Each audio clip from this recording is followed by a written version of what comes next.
ओम नमः सिद्धेभ्य।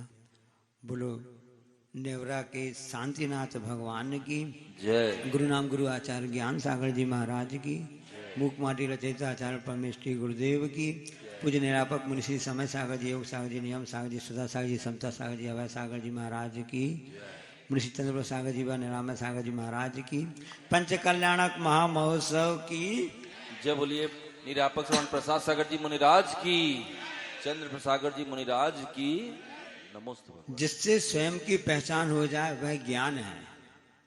कल केवल ज्ञान आपने मनाया। जिससे स्वयं की पहचान हो जाए वह ज्ञान है और आत्मा को ऊर्ध्वगामी बनाने का नाम ध्यान है। पर पदार्थों से मिलन तो खूब हुआ, पर पदार्थों से मिलन तो खूब हुआ। जो स्वयं को स्वयं से मिला दे वह निर्वाण है। जो स्वयं को स्वयं से मिला दे वह निर्वाण है। आज निर्माण कल्याण महोत्सव मुझ कल्याणक हम सब ने यहाँ देखा नेवरा की सरजमी पर, जहाँ पर परम पूज्य आचार्य महाराज जी विराजमान हैं। उनके सानिध्य में आपने लाभ लिया। तो अब अभी प्रतिष्ठा कह रहे थे कि सौदा में रोने लगा, आंसू आने लगे। आंसू नहीं आते हैं, दुखी हो गया, लेकिन सही मायने में उसको दुख नहीं हुआ। उसको तो बाएं हाथ कह रहे हैं। अब एक भगवान को से बनाए फिर दूसरे भगवान के फिर चला जाएगा। वो तो 170 तीर्थंकरों के एक साथ जन्म कल्याणक मोक्ष कल्याण सभी कल्याणक मनाने को सौभाग्य मिलता है। सौदामिंद्र को अजितनाथ भगवान के समय में ऐसी थी स्थिति की 170 सीट फुल थी, पूरी थी। तो वहां असली दुखी कौन हुआ, कौन परेशान हो गया, कौन आकुल व्याकुल हो गया? तो वह मुख्य पात्र था भरत चक्रवर्ती। आपको बात बताते हैं। भरत चक्रवर्ती बहुत आकुल व्याकुल होने लगा कि जिनके सामने से मैं आगे चल रहा था, मुझको बताने वाले मार्गदर्शक थे, अब वो भी नहीं रहे। हम कैसे चलेंगे, कैसे हमारा काम होगा? तब गणधर परमेष्टि कहते वहां पर विराजमान, भरत तुम चिंता मत करो, उसकी व्यवस्था हम तुमको बताते हैं। कैसी व्यवस्था? अनादिकाल से तीर्थंकर होते आए हैं, भूतकाल के, वर्तमान काल के, भविष्य काल के।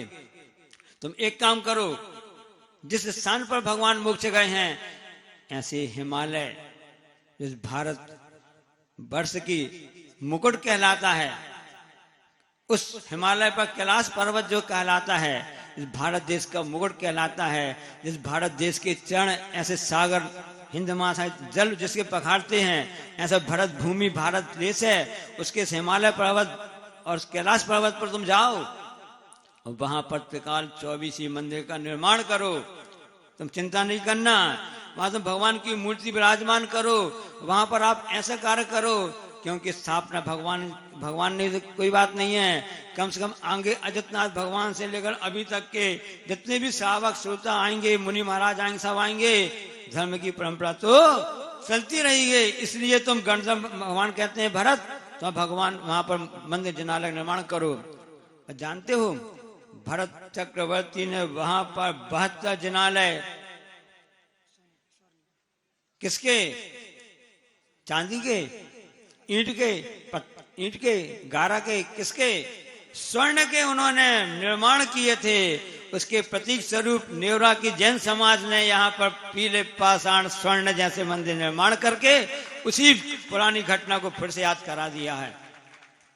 ये योग की बात होती है, इस साधना की बात होती है। भरत चक्रवर्ती ने भी सोने के मंदिर बनवाए। तो एक तरफ सब जानते हैं ये प्रथम तीर्थंकर भगवान आदिनाथ समय की बात है, जब 20वें तीर्थंकर भगवान मुनिसरनाथ भगवान के समय की बात बताता हूं आपके लिए। उस समय राम लक्ष्मण सीता हुए थे और लंका का राजा रावण भी हुआ था, आपको मालूम होना चाहिए। प्रथम तीर्थंकर भगवान समय रचना लंका बनी थी, सोने की बनी थी, रावण ने बनाई थी। दोनों सोने के थे, लेकिन एक की दृष्टि योग की ओर थी। भरत चक्रवर्ती योग की ओर दृष्टि रख रहा था, रावण की दृष्टि भोग वासना की ओर थी। आज उस सोने की लंका को पता ही नहीं है। आज भी भरत चक्रवर्ती के सोने के मंदिर अहिंसा धर्म की जय गाथा कहते गुणगान करते आ रहे हैं। एक ऐसी विशेष बात होती है जिसके लिए काम कहा जाता है। इसलिए इस बात समझना चाहिए कि उस समय तो भगवान ने कल जब केवल ज्ञान प्राप्त हुआ, केवल 63 प्रकृतियों का नष्ट वहां पर हुआ था। कर्मन की 63 प्रकृति नाश जीते अष्टादश 200। और आज देखो जब भगवान ने तीसरा शुक्ल ध्यान किया, चौथे शुक्ल ध्यान में आरूढ़ हो गए, तो एक साथ 85 पगतियों को नष्ट कर दिया।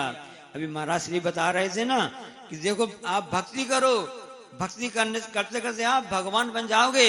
भक्ति किसकी कैसे करें? तो भरत चक्रवर्ती ने जो भक्ति परंपरा चालू की थी वो आज भी लगातार अंतिम समय तक चलती रहेगी, पंचम काल के अंतिम समय तक चलती रहेगी।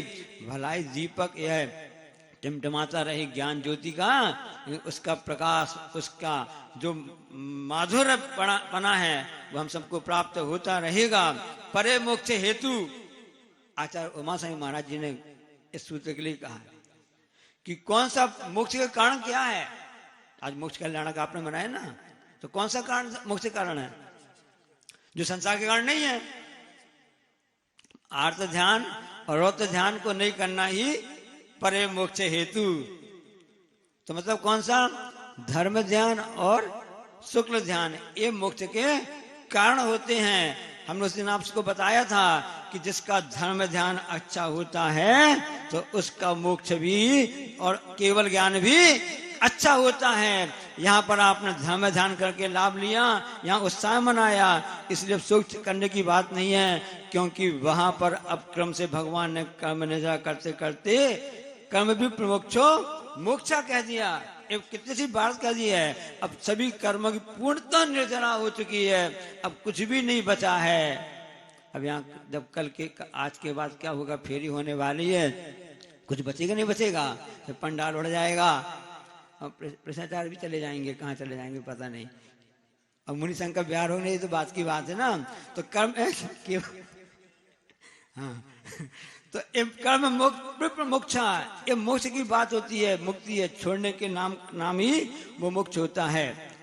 दूध में घी है कि नहीं है, लेकिन दिखने में नहीं आ रहा है जो, लेकिन उसमें जो घी है वह पुरुषार्थ से प्राप्त होता है। जैसा महाराज श्री ने कहा ना कि स्वर्ण आप प्राप्त करना चाहते हो तब करना पड़ेगा, 16 ताव देना पड़ेगा, ताव पे ताव मत दो। अरे तप के द्वारा जो स्वर्ण 16 ताव खा करके निखर के आया है, उस तप की बात कर रहे हैं, उस तपस्या की बात कर रहे हैं जिसके द्वारा भगवान ने कर्म निद्रा को मुक्त किया। इसलिए ध्यान रख लेना, ये भगवान है।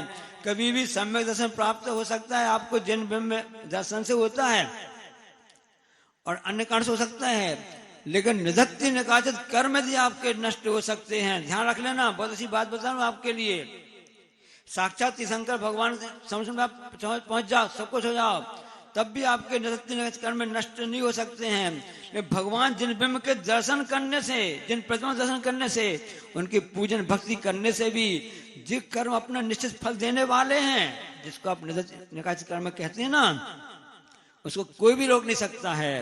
एकमात्र भगवान की भक्ति। वीर स्वामी महाराज जी कह रहे धवला में, ऐसे भगवान आचार्य महाराज जी कह रहे हैं कि वीर स्वामी महाराज जी कह रहे हैं कि एकमात्र भगवान की भक्ति पूजा अर्चना करने से भी ऐसे निधत्ति निकाचित कर्म भी नष्ट हो जाते हैं। जो आपने यहाँ 5 स्वर्ण मंदिर समान ये मंदिर बनाए हैं, जिनमें में स्थापना आपने की है, ये किस लिए आपने की है? भगवान आपकी भक्ति करने यहाँ जितने भी लोग आएंगे, पूर्व कर्म के उदय से उन्होंने ऐसे कर्म बांध लिए हैं कि उनको फल मिलना ही मिलना पड़ेगा, लेकिन वो सामर्थ्य किसी में भी नहीं है। एकमात्र प्रभु आपकी भक्ति आराधना के अलावा और किसी में नहीं है। ऐसा वह आपने वह अनंत ज्ञान दर्शन सुख प्राप्त करके जो आप मोक्ष प्राप्त कर लिया है, और वह घी रूपी उस तत्व को प्राप्त कर लिया है, अब वह वापस मोक्ष इस संसार में नहीं आएंगे। घी तो कभी भी अब वापस दूध नहीं बन सकता है। एक संस्मरण सुना दें, बहुत अच्छी बात याद आ गई है। इसी प्रकार से चर्चा चल रही थी, आचार्य ने सभी महाराज से कहा कि कभी भी जो दूध है ना वो कभी भी घी नहीं बन सकता है। इसी प्रकार से जिस जीव ने अपने कर्मों को नष्ट कर लिया है वो मोक्ष को चले गए हैं, अब वापस संसार में नहीं आएंगे। यही ये जैन दर्शन की रीढ़ है। जैन दर्शन कभी अवतारवाद स्वीकार नहीं करता है, क्योंकि अवतारवाद में ऐसा कि पुनः वापस संसार में आ जाते हैं। जैन दर्शन कहता कि नहीं, एक बार यदि मोक्ष हो गया, एक बार घी बन गया तो वापस दूध नहीं बन सकता है। ये आचार्य ने बता दिया। और उस समय पूज्य मुनि श्री क्षमा सागर जी महाराज, युग सागर जी, समय समाज जी आपस में चर्चा कर रहे थे इस बात के लिए, और उन्होंने आपस में कहा कि कैसे हो सकता है। तो उस समय दोपहर में जब आचार्य लोग शंकर के लिए निकले और महाराज जी आप चर्चा कर रहे थे, पुरानी बात हमको मालूम नहीं है, सुनिए हम आपको बता रहे हैं। तो आचार्य सुन ली, क्यों, क्या चर्चा हो रही तुम लोगों की? समय सागर जी, युग सागर जी और क्षमा समाज जी थे ना, नेता सी वो सुबह चर्चा चली उसी बात कर रहे थे। तो ये कह रहे थे कि नहीं घी बाद में दूध बन सकता है, दूध बाद में घी नहीं बन सकता है, चर्चा कर रहे थे। तो आचार्य सुन लिया। तो क्षमा समझ जी कहती है कैसे हो सकता है, नहीं हो सकता है। तब आचार्य ने कहा देखो हो सकता है, सिद्धांत समझ में आ गया ना। कभी भी जो दूध है, दूध से घी निकला, घी वापस दूध बन सकता क्या? नहीं बन सकता ना। आचार्य ने कहा आचार्य ने क्या कहा, क्षमा सुनो, इनको जवाब दे दो, वापस घी भी दूध बन सकता है, कैसे बन सकता है? तो महाराज जी ने कहा जो घी आपका बना हुआ है उसको गाय को पिला दो, गाय दूध दे देगी उसी बाद में। इस तरह के हिसाब से गुरु आचार्य जी कौतुक प्रकृति के है ना। तो वापस में घी कभी भी दूध बन नहीं सकता है, ये जन सिद्धांत कहलाता है। इसलिए उसको साफ करने, उसको प्राप्त करने की प्रक्रिया चल रही है। हम सबके कपड़े, शरीर मैला हो चुका है, मैल वास्तव में कर्म ही है, उसको धोने के लिए तो साबुन, डिटर्जेंट पाउडर आदि जरूरत पड़ती रहती है। बस देव शास्त्र गुरु जी कैसे हैं, एकमात्र साबुन जैसे ही हैं। ध्यान रख लेना, स्वयं को करना पड़ेगा। साबुन तो आप पानी से धो सकते हो, सब कर सकते हो। देव शास्त्र गुरु तो निमित्त मात्र है, आलम्बन मात्र हैं, स्वयं को स्वयं से करना पड़ेगा। इसलिए स्वयं को स्वयं से मिला दे, उसी का नाम निर्वाण है। इस प्रकार से यह परे मोक्ष हेतु हमेशा सूत्र याद रखना। हे भगवान, हम कुछ भी नहीं कर पाए पर हमारा आत्म ध्यान और ध्यान न हो पाए, मतलब धर्म में ध्यान सुकलान होता रहेगा तो हमेशा हमारे लिए आगे की रास्ता बनी रहेगी।